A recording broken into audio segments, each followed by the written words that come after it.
Earlier today, we received new information around student loan forgiveness and student loan repayment. If you remember, in my last video, I talked about how the Biden administration was looking to come to a definitive decision on student loan forgiveness and repayment terms by August 31st. And since this is a gigantic portion of SoFi's revenue, it's their biggest driver of revenue, I wanted to talk about this in a video. And so in this video, we're going to be talking about all of the scenarios that come from this decision. What happens if the freeze continues throughout the end of the year? What happens if it stops and payments are resumed on September 1st? What happens if $10,000 is forgiven or more or less? So we're going to cover it all.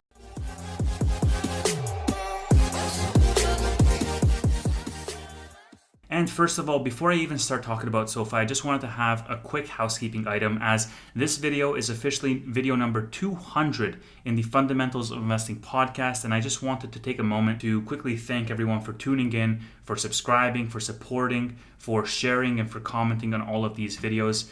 YouTube for me is by no means a revenue generating activity. I mean, on average, my views are between 200 and 500. The revenue from that is absolutely negligible. But regardless, financial goals aside, it's definitely exciting for me to be talking about stocks that I own, for research that I do in my own time. It's a fulfilling journey just talking to the community, having people consistently tune in, and all of that is attributable to your support. And I just wanted to take a moment to extend a quick gratitude as a result of that.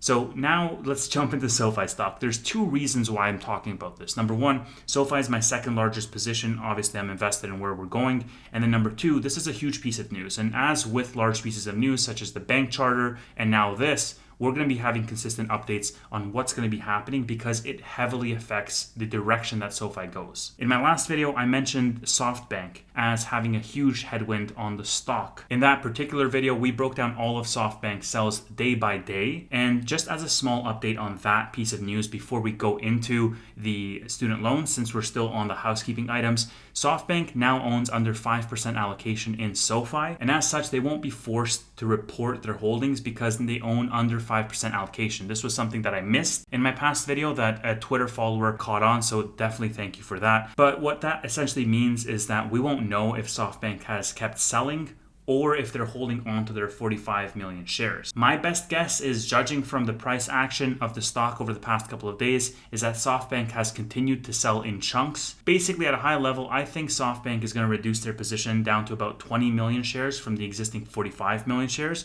about halfway down from where we reported last on Thursday. But I don't think that they're going to sell out of the stock completely. Judging from their average sales, it's been about 4 million to 6 million shares sold every single day. If we assume that they're going to stop at 20, then we can safely assume that they're going to sell until mid this week, and then that's it, they're done, maybe around Wednesday. But regardless, the SoftBank news is behind us. That headwind has passed and it's already been priced into the stock. So now all eyes are on the future, are on the Biden administration, on the student loan decision that will come on August 31st.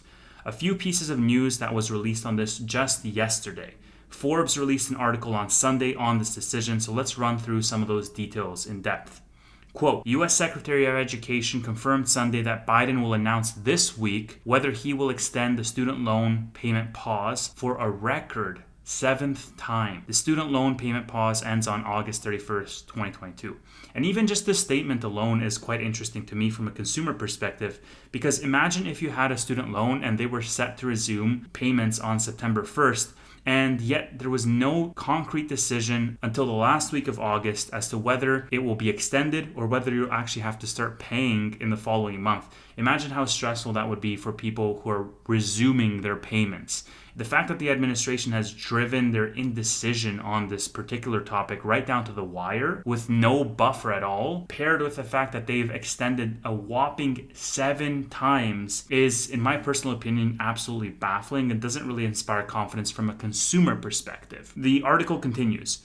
Quote, leaked documents from the U.S. Department of Education show a proposal to cancel $10,000 of student loans for all federal loan borrowers who earn up to $150,000. Biden has canceled $32 million of student loans through targeted student loan forgiveness. This piece I wanted to dig a little bit deeper into understanding. The administration so far has canceled $32 billion of student loans through that targeted student loan forgiveness program. But where does SoFi really play into all of this? How does SoFi tie in? Well, there's really two issues that we're discussing here. And so let's break them out because both of these issues are going to get resolved by the end of the week. So the first issue is whether student loans are going to get pushed back until the end of the year or not. Basically, if that freeze is going to get pushed for a record 8th time now instead of the 7. And the second issue is whether we're going to get this $10,000 forgiveness or whether we're not. So let's go into both of these. Now, just at a very high level, looking at SoFi's student loan page, we can see that they offer a consolidation of loans for both federal and private student loans. And so for those who don't understand the terminology, consolidation is basically combining multiple outstanding loans into a single loan, whereas refinancing is just renegotiating those interest rates and terms. Now, the idea here is to ultimately provide some savings to borrowers, and ultimately SoFi makes money off of these refinance rates. Because just as a simple example, you can imagine a refinance, for example, where if I have credit card debt of $10,000 and I'm paying 18% on that, which is pretty average for that level credit card debt, I can go to SoFi and they'll pay off the credit card debt. And now that $10,000 that I was going to pay to Visa, let's say, I'm now going to pay to SoFi for a fixed interest of say 3% or 4% or 5%. So instead of me paying 18% to Visa, I can now pay 4% to SoFi. And so SoFi now funnels all of that revenue into that company as opposed to the credit card company. And my debt is essentially bought out by this company. So this example that I just ran through is a personal loan consolidation. However, the student loan consolidation would pretty much be the same logic. It works pretty much in the same way. Now, if we consider that example, there's two core risks, right? Number one is the overarching credit score. What is my credit worthiness as a borrower? Am I good for the money that SoFi feels comfortable taking on that risk? Or is SoFi going to be left with a bag? Basically, if I default on my loan or if I go bankrupt and I can't pay off that $10,000, then SoFi is going to be left standing with that amount in the hole, right? Because they're the ones responsible. So obviously the ability to repay that loan is number one, is the first risk. And then the second risk is the student loan pause. Basically, the government just froze all repayments on student loans. And so because of that, SoFi is not going to get the money because the government says to me, you don't have to pay your student loans for the next 2 or 3 years. So SoFi is essentially having to wait before generating more revenue on that student loan side. And so both of these risks, one is overarching for all consolidation, whereas the other one is very time restricted in this time period, but both of them affect the company regardless. So now that we have a general understanding, let's talk through these scenarios. Well, where student loans are concerned, there's two schools of thought. Number one is if the student loan freeze is extended until the end of the year, meaning that you will not have to repay your student loans until the end of the year. In theory, nothing should happen to SoFi stock because when SoFi reported their last quarter earnings, they actually revised their guidance to reflect their numbers, assuming this freeze was going to be extended until the end of the year. Basically, they said, hey, we expect the administration to push it an 8th time. Therefore, we will adjust our guidance to not account for the student loan revenue that we would have otherwise gotten. Technically speaking, SoFi as a business will not be affected by this, but the stock will probably get hit negatively regardless, just on the news article alone, just on the headline, it will get hit regardless, just emotional decisions that are made by the market in that moment as a result of that piece of news. But personally, I have a devil's advocate view on the student loan freeze extension that I want to walk through. And here's why.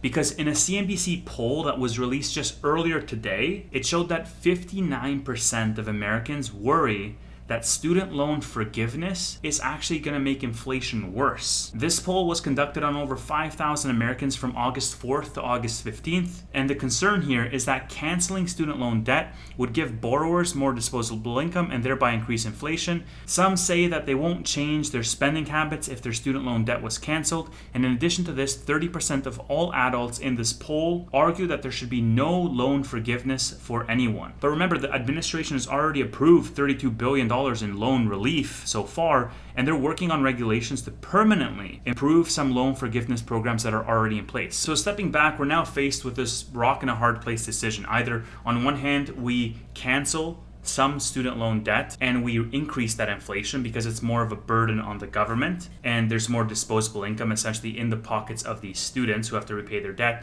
Or on the other hand, we say, hey, look, you actually don't have any forgiveness and you have to start repaying your loans as of September 1st, that's going to be a bad case for the borrowers themselves. And so it's a really difficult decision to make. The other problem is that throughout 2022, we saw this inflationary narrative. Inflation soared to its highest level in several decades, and the Biden administration is approaching midterm elections. This is a really crucial time for that administration specifically because they're in a precarious position given this rock and hard place that I was just explaining. If you remember just a couple of months back, around May or June, Biden was having meetings with Jay Powell on the Fed potentially being more hawkish to contain inflation.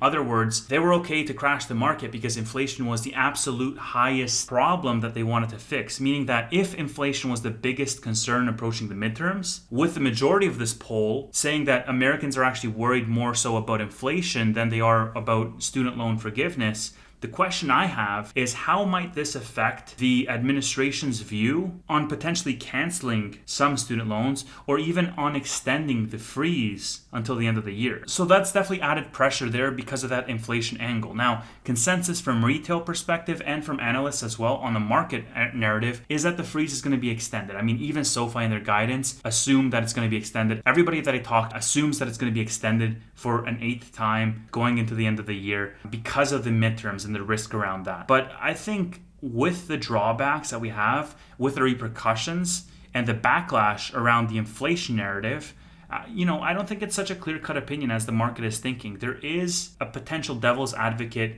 case to be made that as a result of this higher inflation, the administration is going to have more pressure resuming the payments and not extending that freeze. But of course, if there is a surprise to the upside and student loans continue repayment on September 1st, SoFi is going to have one of the biggest rallies you'll ever see because this headwind has been consistently dragging the stock down for the past 2 years because of how large and prevalent the student loans portion is to SoFi's total revenue. So obviously that surprise to the upside is a little bit of wishful thinking, but I just wanted to present the counter argument to be made as opposed to just agreeing with everyone because I think it's good to see both sides of the argument. Okay, so that's the first issue, the freeze extending. Now let's move on and dive a little bit deeper into that $10,000 loan forgiveness as a result of this poll that we just saw. As of Q2 2022, the outstanding US student debt was at 1.75 trillion. Now that number is double what it was back in 2012 and it's quickly ballooning. It's growing out of control. And this idea of canceling $10,000 of student debt was something that Biden campaigned on in 2020. And the fact is that many Democrats have been wanting a cancellation of up to $50,000 of student loans, much higher than the current $10,000 being talked about right now. And so you can imagine these costs quickly beginning to add up for the government. For example, erasing $10,000 for all borrowers would cost roughly $371 billion. And it will erase the total debt levels by roughly 36% on all federally backed loans. Now, this is an important portion. When we talk about canceling student debt, we're not talking about private debt. If I go to college, let's say, and I borrow $10,000 from my uncle, that's a separate thing. We're talking about money that is owed to the government, that the government is in control of canceling or not. This is federally backed loans, money you owe the government, of course. So every time I talk about student loan cancellations, what I'm saying is when the borrower directly borrows from the government. And how does this affect SoFi? Well, because of those consolidations and those refinancings that we talked about just a couple of minutes ago. So the US has already canceled around $100 billion in student loan debt between March of 2020 and September 2021, according to data from the Education Department. This is something that Anthony Noto has actually been vocal in supporting, highlighting that the distressed and defaulted borrowers would see relief. In other words, saying that instead of somebody having to go through rough financial times and miss their payments, the government instead can foot the bill and help those people out. And in that case, SoFi would be covered as well as the borrower facing hardship. This is a clip from March of 2022 with Anthony Noto highlighting his opinion on that. There really needs to be a three-pronged approach, and that needs to be announced before May 1. Number one is there are people that are in distress and that would default on their loans if payments were to begin again. Those people should be given some type of relief. Otherwise, they're going to default and have to go into bankruptcy. There's a second group of people that have an ability to pay, but they have a lower ability to pay today than they did 2 years ago when this student loan moratorium started. And we've spent $150 billion, that's what it'd be, since March of 2020. And this isn't March of 2020 any longer, but some people have gone 2 years without paying their bills, and they're currently in a situation where they can't pay as much. And there needs to be put in place programs for them. And those programs already exist. They just need to be executed and communicated. And then last, there are people that are fully capable of paying the student loans, and they should begin repayment on May 1st. So it's very clear the three needs of the American people. What's not clear is what the administration is going to do to help the American people versus spending another $5 billion a month to fund unnecessarily the moratorium on federal student loan payments.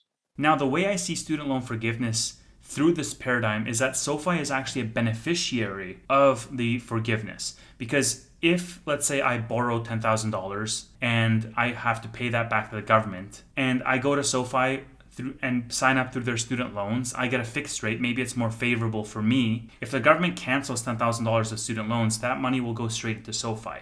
This is, I think, the case. However, I struggled to find some data that this was actually the case. But judging from what Noto was saying and judging from what I've been reading online, actually SoFi would be a beneficiary. However, if there's something in my understanding that I'm missing, or if that's not the case, please do let me know in the comments below. I really want to get down to exactly how much SoFi is benefiting from this, if at all. But if that understanding is correct, and we do see Biden actually forgiving $10,000 by the end of the week, then SoFi might actually be a beneficiary, and this news might be bullish for SoFi. So it might be a mixed bag if Biden, let's say, extends the freeze until the end of the year, but cancels $10,000 of loans, then that's a mixed bag for SoFi. If the repayments are forced to continue and $10,000 is canceled, then that might be the absolute best scenario for SoFi. But you can see the worst case, best case scenario from those two events as to what it affects SoFi. Of course, the consensus is that, like I mentioned before, that the freeze is going to continue to the end of the year. However, I'm a little bit more hopeful that repayments are going to continue because of this backlash that the administration will face on the inflation front. And we'll see what happens in terms of the cancellations. I'm not quite sure where I stand on that, or even super confident that it is 100% beneficial for SoFi. So if anybody does have extra insight on that, definitely let me know below. But as I mentioned, I bought more SoFi stock today. I will buy more next week. This is something that I have been buying consistently throughout the year in a regular cadence, and I'll do so going forward regardless of what decision we see by the end of the week. Either way, I'll probably update the channel on the decision that's made. For right now, this is the Fundamentals of Investing podcast. Thank you again for supporting for 200 episodes. I really appreciate you. I'll see you in the next one.